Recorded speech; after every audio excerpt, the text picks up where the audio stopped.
अब अगले दिन स्कूल के बाद विलियम एक जंक यार्ड में जाता है जहाँ पर बहुत सारी इलेक्ट्रॉनिक चीजें होती हैं। यहाँ पर इसको एक वाटर पंप और एक बैटरी मिलती है जिससे विलियम रात को पढ़ने के लिए बल्ब जलाना चाहता है। अब अगले दिन गांव में कुछ लोग आते हैं और कहते हैं हम आपको पैसे देंगे और इसके बदले में आपके खेतों में लगे हुए जो पेड़ हैं वो हम काटेंगे। पर गाँव का जो सरपंच होता है वो मना कर देता है और कहता है कि वो पेड़ हमारे खेतों को बाढ़ से बचाते हैं। रेबल भी सरपंच की बात से सहमत था, लेकिन बाकी सारे लोग पेपर पर साइन कर देते हैं जिसके मुताबिक अब वो लोग खेतों से पेड़ काट सकेंगे। इस गांव में बहुत ज्यादा गरीबी है और सबको पैसों की जरूरत है। जल्द ही पेड़ काटने शुरू हो जाते हैं। वहीं रात को विलियम अपने पापा से कहता है कि मुझे पैसे चाहिए अपने स्कूल की फीस देने के लिए। विलियम के पिता कहते हैं मेरे पास पैसे नहीं है, मैं तुम्हारे स्कूल की फीस नहीं दे सकता, तुमको फसल काटने तक का इंतजार करना होगा। विलियम इस बात से परेशान हो जाता है। अब अगले दिन जब विलियम स्कूल जाता है तो वहाँ उसके क्लास टीचर की साइकिल होती है जिसमें एक लाइट होती है और विलियम को लाइट की बैटरी की जरूरत होती है, लेकिन वो लाइट बैटरी से नहीं बल्कि एक इलेक्ट्रिक डायमो से चलती है। अब जब विलियम स्कूल जाता है तो वो विलियम समेत इन सब बच्चों को स्कूल से निकाल देते जिन्होंने पिछले कुछ महीनों से स्कूल की फीस नहीं भरी होती। विलियम किसी भी तरह स्कूल पढ़ना चाहता है लेकिन इसको कोई रास्ता नहीं मिलता और साथ ही बारिशें भी शुरू हो जाती जिस वजह से विलियम के पिता के खेतों में पानी भरना शुरू हो जाता है। इनकी फसल खराब हो जाती है। विलियम के पिता इस बात से बहुत परेशान हो जाते हैं और अब इनके पास ज्यादा दिनों का अनाज नहीं होता, इसलिए वो अपने एक दोस्त के पास जाता है और बताता है मेरे पास कुछ पैसे हैं और मैं इन पैसों से अपने पेड़ों को बचाना चाहता हूँ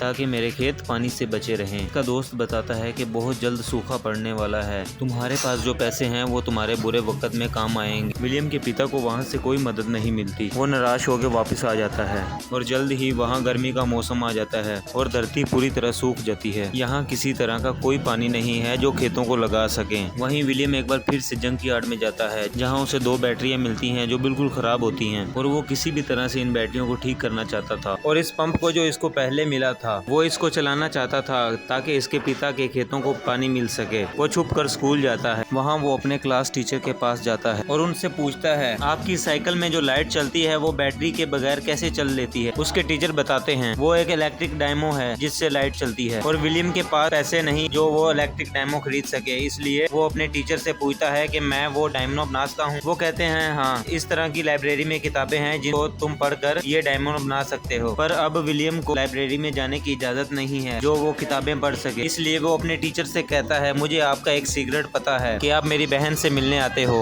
अगर आप चाहते हो कि ये एक सीक्रेट ही रहे तो आपको मुझे लाइब्रेरी में जाने की इजाजत देनी होगी। और अब उसके टीचर को उसकी बात माननी पड़ती है और विलियम को लाइब्रेरियन के पास ले जाकर लाइब्रेरी जाने की इजाजत मिल जाती है। जब विलियम लाइब्रेरी में जाता है तो वहाँ एनर्जी से रिलेटेड सारी किताबें होती हैं जिनकी मदद से वो एक इलेक्ट्रिक डायमोनो बना सकता है। वहीं कुछ दिनों के बाद गांव में इनके प्रेसिडेंट आते हैं और वहाँ का जो मुखिया होता है वो इनकी सारी बातें इनके सामने बोलता है और कहता है इनको पैसों की जरूरत है, लेकिन प्रेसिडेंट के लोग इसको पीछे ले जाकर बहुत मारते हैं क्योंकि इनको यहाँ के लोगों के वोट चाहिए होते हैं। इनको इनकी तकलीफों से कोई मतलब नहीं होता। विलियम का पिता समझ जाता है कि जो भी करना है इसे खुद ही करना है, इनकी मदद कोई नहीं करेगा। ये सोचकर विलियम के पिता बहुत परेशान होते हैं और अपनी फसल को काटने लगते हैं जो इस बार बहुत ही कम होती है। इनके पास मात्र 2 महीने का राशन होता है। 2 महीने के बाद ये क्या खाएंगे इनको कोई पता नहीं। विलियम के पिता अपने घर की टीन की छत उतार कर बाजार में बेचने जाते हैं जहाँ रेडियो में खबर आ रही होती है कि बहुत जल्द अनाज की कीमतें बढ़ने वाली हैं क्योंकि इनके देश में अनाज बहुत कम है। वहाँ सब लोग परेशान हो जाते हैं। वो देखते हैं कि खेतों में पानी आना शुरू हो गया है जिससे वो सब के सब बहुत खुश होते हैं। ये एक ऐसा काम था जिससे किसी को कोई उम्मीद नहीं थी, लेकिन विलियम ने अपनी लगन और मेहनत से करके दिखाया। विलियम के पिता विलियम को गले लगाते हैं। कुछ वक्त बाद दिखाया जाता है कि विलियम के पिता और बाकी के खेतों में फसल उगना शुरू हो गई है, यानी कि अब विलियम की वजह से ये किसी भी मौसम में फसल को उगा सकेंगे। विलियम एक बार फिर से विंग व्हील के ऊपर चढ़ता है और वहाँ से वो पूरे गाँव के खेतों को देखता है। जल्द ही ये बात सबको पता चल जाती है। अगर स्टोरी अच्छी लगी हो तो लाइक करो, सब्सक्राइब करो।